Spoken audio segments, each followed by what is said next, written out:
Какво е мнението ти за днешния матч? What's your opinion on today's fight?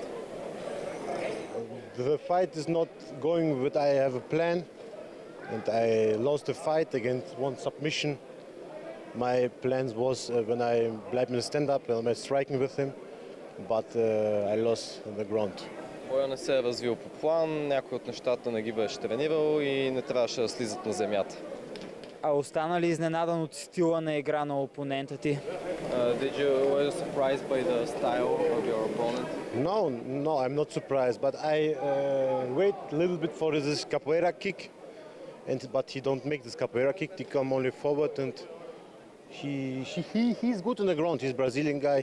He has 30 kilo more than me, and yes. Не е особено изненадан от техниката на опонента си, но е очаквал някои специфични удари, които не са се случили. Той предимно е ходил напред и го е притискал, но освен това е с 30 кг по-тежък от него, което му дава някакво предимство. Как на човек се отразява, когато се изправя срещу човек, който е толкова по-тежък от реално от теб? Do you think it's the weight difference is significant for you? Yes, but he's a ground fighter, and he makes us so close. We come over the top, and he win the fight. Да, но предимно защото той обича да се бие на земята, което му дава голямо предимство, когато е отгоре и има голяма тежест. Какво би казал, как се чувстваш тук за цялостно атмосферата на Senshi 21? How do you generally feel about the atmosphere? Senshi is top.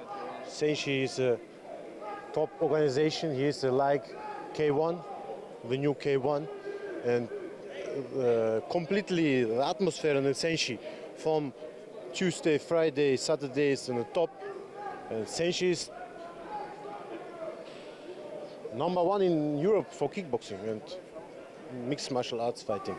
В Senshi е страхотно, Senshi е новото K1, според него Senshi е номер 1 в Европа за кикбокс.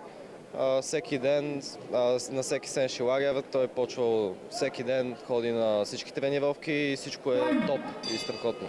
Thank you so much. I see a lot of organization in Germany and in Holland and so, but not organization in Holland, Germany is so professional with Senshi. Виждам много организации из света, специално най-вече из Германия, но няма организация, която да е толкова добра, колкото Senshi. Thank you so much and good luck.